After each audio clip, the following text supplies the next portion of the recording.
Hello, this is Nice Wander. I am the host of the Nowman Show Special, a conversation with Charles Eisenstein. He's a man that has worn many hats and still continues to do so. He's an author, lecturer, and has been a professor. He's an author of books such as Sacred Economics and The More Beautiful World Our Hearts Know Is Possible. He came to Pasadena, spoke at the Armory Center for the Arts. We talked about economics, politics, sustainability, ecology, the spaces between stories, and more. Here is Charles Eisenstein. Hello, this is a Nice Wander of the Nowman Show, and I'm here with author and speaker Charles Eisenstein, who is the author of the books Sacred Economics, The Ascent of Humanity, The More Beautiful World Our Hearts Know Is Possible, and The Yoga of Eating. That was a long time ago. Yeah. A long time ago, yeah. Well, it's all part of the repertoire there. He's also an essayist. He has a blog called New and Ancient Story. He's recorded many videos on a variety of subject matter, including a TED Talk. Charles Eisenstein, thank you very much for being on the Nowman Show. Thanks. Now. I first learned about your work with the video, actually, of Sacred Economics that circulated around a lot during the encampment phase of the Occupy Wall Street movement in the fall of 2011. And it was, what really fascinated me was the way, and I'd never seen it before done, the two words sacred and economics put together. And there was just something so real and so human about that it touched me deeply and it got me to looking more further into what I wasn't aware of in myself. And also you discussed the idea of gift economy. Now I know people watching this are familiar with your work, but there's also an audience out there watching who's not familiar with your work. What is a gift economy? The gift economy is the ways that we meet each other's needs without mediating that through money. So everything used to be a gift economy. A lot of people think that before money there was barter, which is kind of how you do a money economy when you don't have money. But it really was, historically, you didn't have that much barter. You had people living in villages, living in tribes, taking care of each other. Today, there's very little, especially in our country, there's very little gift economy left. We pay for things that even our grandparents didn't pay for. Things like recreation, entertainment. That's true. People used to sing. The old farmhouses where I live in Pennsylvania, they had a piano room, People would get together, and even when I was a kid, there wasn't really a lot of daycare. If your parents were both working, the neighbors would look out for you, you'd be outside.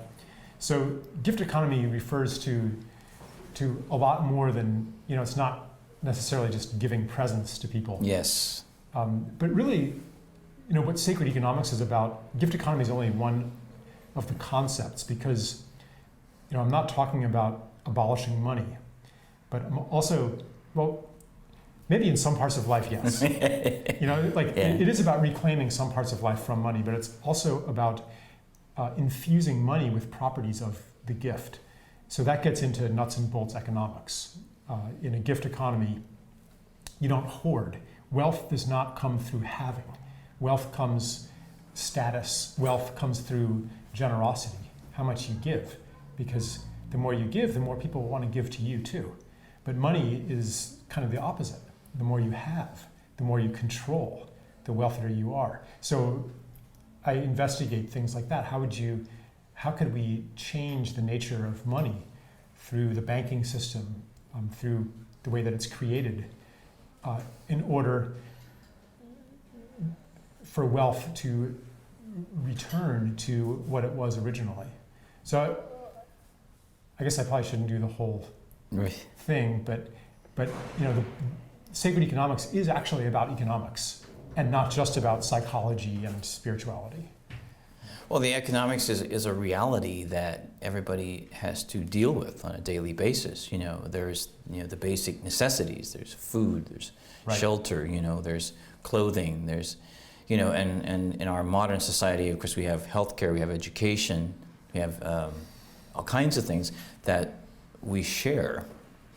And as now getting to the commons, I first learned about the commons movement and the history of the commons through a group that I collaborated with online from the School of Commoning in London. And it was fascinating. And when I share this information in my internet radio show and in just one-on-one conversations or wherever, people will ask me, what's the commons? I mean, and then I'll say, well, it's the things that we share. I mean, like the land, the air, the water, the sunshine, and there's intellectual commons now with like the internet and that sort of thing that, then they say, oh yeah, it's one of those things like, yeah, that kind of makes sense. And then when you research it more, you realize how it has an ancient history and it's really been around since the beginning of time. How would you define the commons? Why would this be important information for people to know about? I'd say that the commons is that which is outside of the realm of property rights. So the land used to be the commons. Mm-hmm. You didn't used to be able to buy and sell land. It wasn't a thing that you could purchase. The airwaves are a commons that have also been kind of divided up into property rights. But there's still some idea that the FCC just licenses spectrum. You can't actually buy it and sell it. So it's kind of in a gray area. Ideas, words, images, music, all of these things used to be in the commons. Troubadours would freely borrow from each other. They didn't own that. They didn't even conceive of that as something that you could own. Even classical musicians would play each other's music, or they would do variations on each other's music. Right. Yeah. And so that's been, so much of the commons, even the genetic commons, has migrated into the realm of property. And there's kind of an inherent injustice in this that thinkers, for hundreds or even thousands of years have recognized that who created the commons? Who created the land? Who created the airwaves? Who created culture? It was no single human being. So why should a human being be able to own it? Yes. Even if you write a new song, you didn't do that in a vacuum. You're subject to the totality of cultural influences upon you. Exactly. So the idea of being able to exclusively profit through merely owning a piece of what you didn't really create, there's an injustice there. So that translates into economics in various ways. I mean, you could be, a communist and want to abolish any kind of private ownership, or you could say, well, if you use some of the commons, you have to pay for that. You have to use it well, and that's obviously not happening now. Look at the way that we're using our planet, and look at the concentration of wealth that comes through the exclusive ownership of pieces of it. You could even say that money is a commons in a way. Yes. Because money only gets its value from a collective agreement. So one of the things I write about is essentially a tax on money. It's kind of like a hoarding fee or a liquidity tax on bank reserves. And it's a somewhat complicated idea, but there are, I guess all I'm saying is that there are ways in a modern context to implement the idea of a commons. And the modernization of that concept and understanding that it has ancient origins is fascinating, and there's really an unlimited number of different things that you can look at. I'm writing a blog series that will eventually become a book on the subject of layperson's guide to sustainability.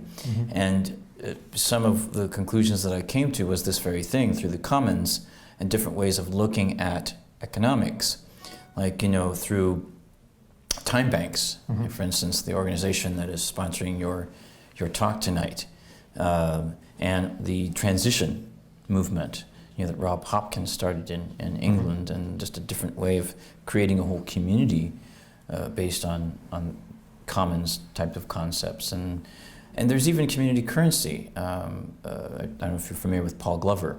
Oh yeah. Yeah, he's been here actually. And so the community currency idea, where in a community you have your own currency circulating. I personally like what Rob Hopkins had in his pocket when he was here. He had a David Bowie $10 pound, which I thought was so cool. He said, "Why do we want to make currency with the Queen on it? We got that already." What I thought, well, David Bowie, right on. Yeah, he deserves it just as much as Queen Elizabeth. Oh, if not more so. Yeah. If not more so. Yeah.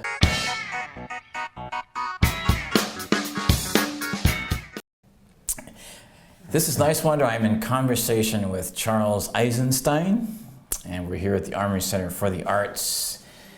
This is the Nowman show. You recently had an article in the Guardian newspaper on the subject of geoengineering and regenerative farming.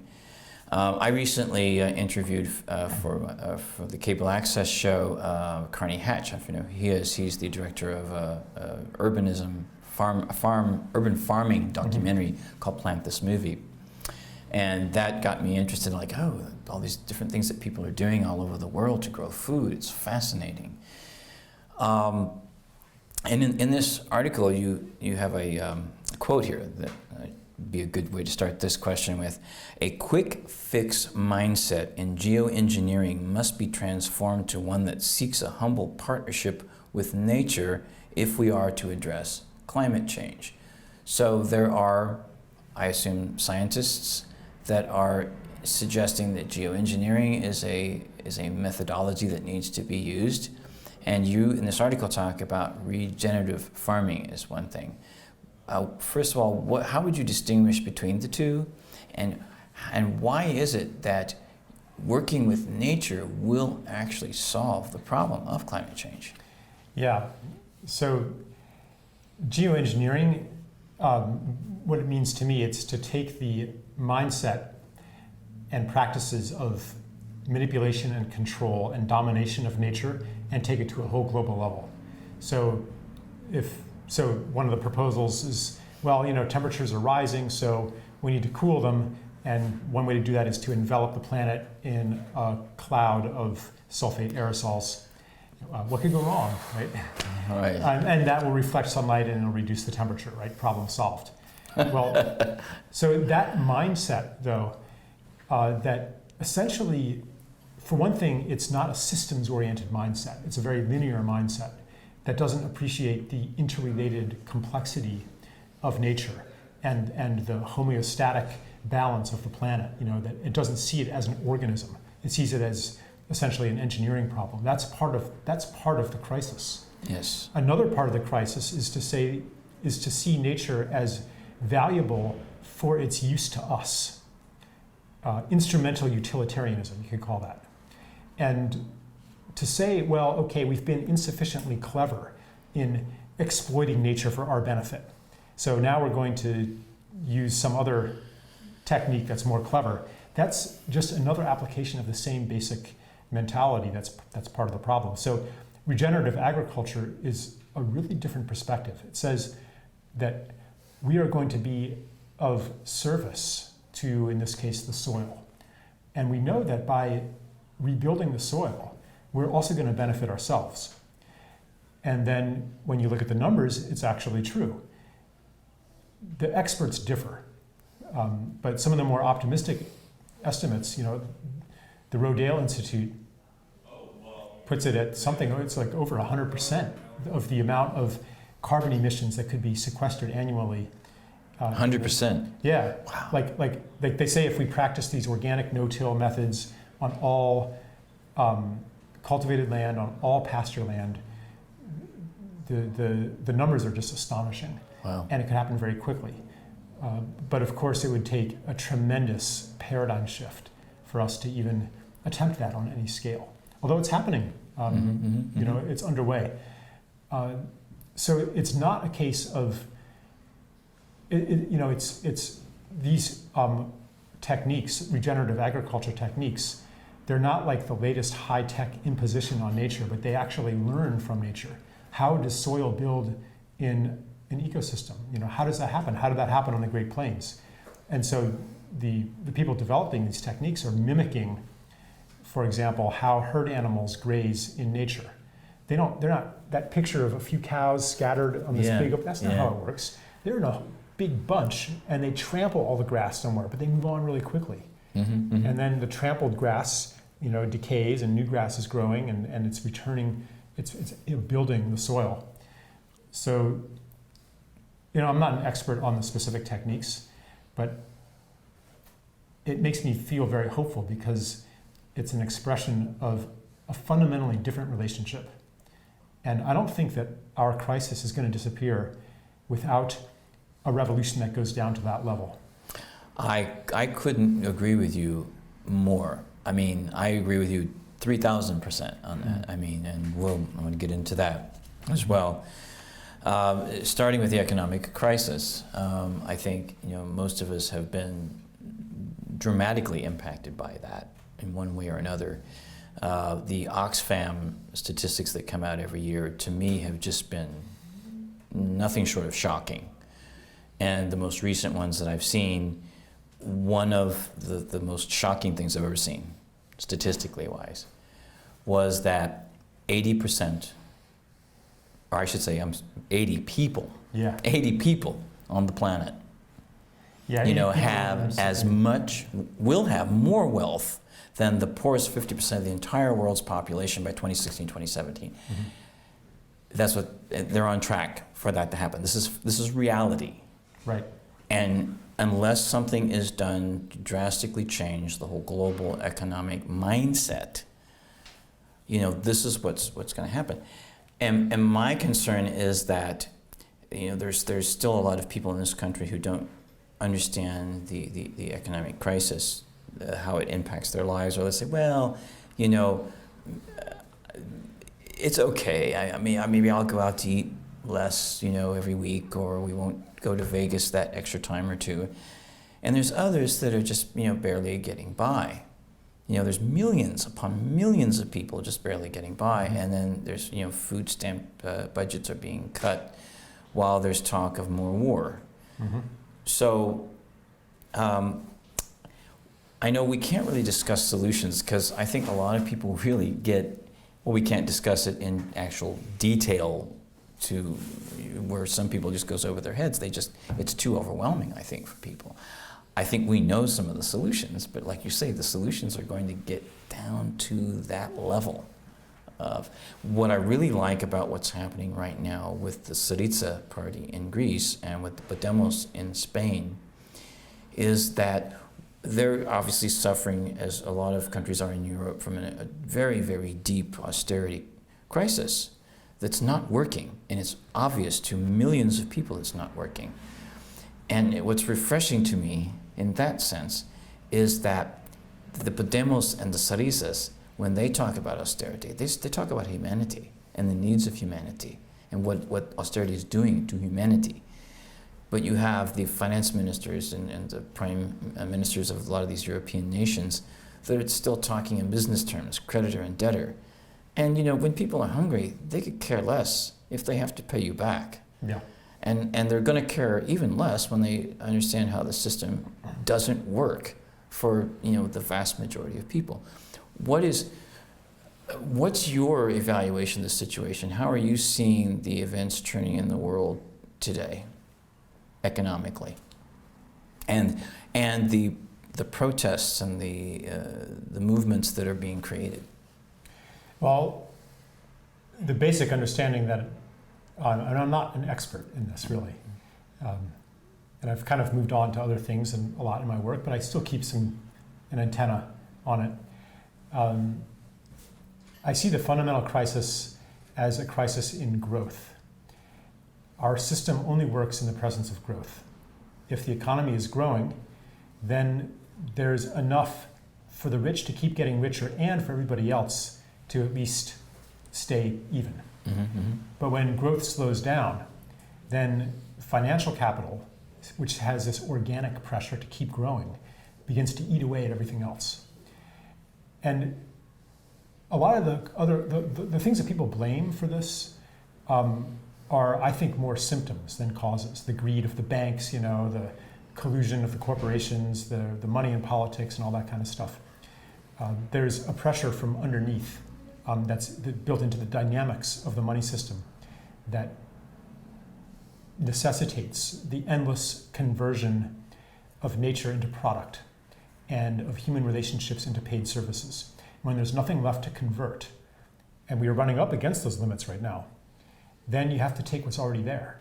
You have to hollow out the middle class, hollow out the pension funds, cut salaries, et cetera, et cetera. And that proceeds until people can't take it anymore. And like you said, so this money system has its logic. And when you're standing inside that logic, there is really no choice.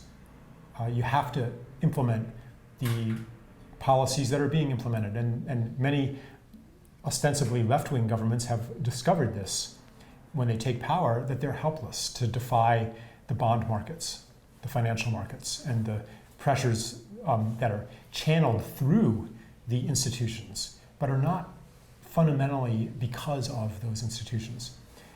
So at some point, we're going to realize, like the Podemos and the Syriza people are saying, that money is just an agreement. The money could disappear overnight, but all of the human skills, all of the natural resources, all of the machines, all of the know-how, those would still be there. We could still feed ourselves. Yes. And we could have abundance, because 80-something people own half the wealth. Yes. That shows that we don't have any fundamental scarcity. Half the world wastes enough food to feed the other half. The biggest irrigated crop in America is lawn grass. Yes. We have tremendous potential abundance, but because of the scarcity of money, which is an artificial scarcity, we don't experience abundance. Why are people, like you were talking about, people just kind of getting used to the idea, fewer vacations and just it's going to get tougher and tougher. Everybody takes for granted the world is getting more competitive. It's going to get tougher. We're going to have to work harder. Well, why is that? Is that because technology has stopped working? Is that because human beings have lost their ability to work? Is it because seeds no longer grow? Is it because science has gone backward? No. We should be able to work less and less and less to maintain beautiful lives. But instead, we consume more and more and more, and it's not even equal. And it's not equal, and it's definitely not sustainable. And I think that we are here to not only interact with each other and to share and care, but to have fun, and not to just spend our days, just kind of working hard labor and without some sort of purpose of feeling fulfilled and like you're contributing. Yeah, life is not supposed to suck. Yeah, right. And that's almost taken for granted. You hate Monday, right? And life is tough. And we learned that in school, to hate Monday. We almost take it for granted. But the cultures we call primitive, they didn't have that experience of life. That's right. And people were happy. I think it really does come to a very basic human, happiness and enjoying yourself and feeling, in that fulfillment. You can use your talents and your skills, and you can be productive in that way. So you're redefining productivity, because the, let's say, capitalistic way is not sustainable. I like what Professor Richard Wolff says about socialism and capitalism, and he feels very strongly that the worker, and I agree with him, the worker self-directed enterprise is the way to go. Where the workers are the owners, and they make all the important decisions instead of leaving them to somebody else. And it's done in a truly democratic fashion, and it's working with Mondragon in Spain as we speak, and many other smaller ones, even here in the United States. So he says that that worker self-directed enterprises are essentially the answer to how capitalism has failed to produce economic prosperity, and socialism has failed to create social and economic not freedom, but innovation. Or, innovation. yeah. There's another word. It's a conceptual thing. In other words, both theories put into practice should work, idealistically, but they don't when the human ego gets involved and thinks it has to have control. And I think personally, and I'd like your take on this, because to get us to the conclusions of where you're at right now, where many of us are coming from, which I think is fascinating. We're all coming to similar and same conclusions about things, coming from different perspectives. But I think the ego is the biggest human problem that we face on this planet because of the mindset.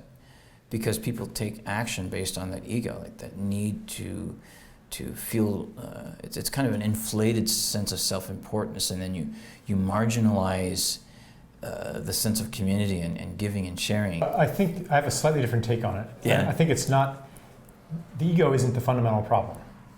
The problem is the story of self that runs our culture. And you could say that the problem is that the ego has taken over many other functions that do not properly belong to the ego. So the story of self that I'm talking about answers the question, who are you? Mm-hmm, mm-hmm. And it says you are a separate individual among other separate individuals competing to survive in a world of other, in a world of forces and masses bouncing around according to mathematical laws. And therefore your well-being comes through dominating and controlling the competitors and the impersonal forces outside of you. We've built a whole civilization on that. We've built an economy on that. And we have an experience of being that is informed by that story. That's a story that's breaking down. It's no longer working. The institutions built on it are no longer working. And we are in transition now. As that story falls apart and we move into a new and ancient story of interconnection, interdependence, interbeing, where we know that we're not separate, where we know that everything that we do to nature we're doing to ourselves, that anything that's happening on this planet will inevitably come back to us, no matter how high a wall we build.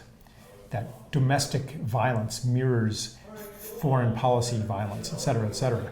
Well, as we understand that and build new institutions on that understanding, the whole world will change. So we are in a revolution on every level. Not only are we seeing the old institutions fail us and begin to disintegrate, but also our understanding of who we are, that's disintegrating too. And so we're entering this, I call it the space between stories, where we just don't have answers anymore. We just don't know anymore. We're not sure. No, you're not crazy. There's something you're not being told underneath the veneer of normalcy. Things are far from normal.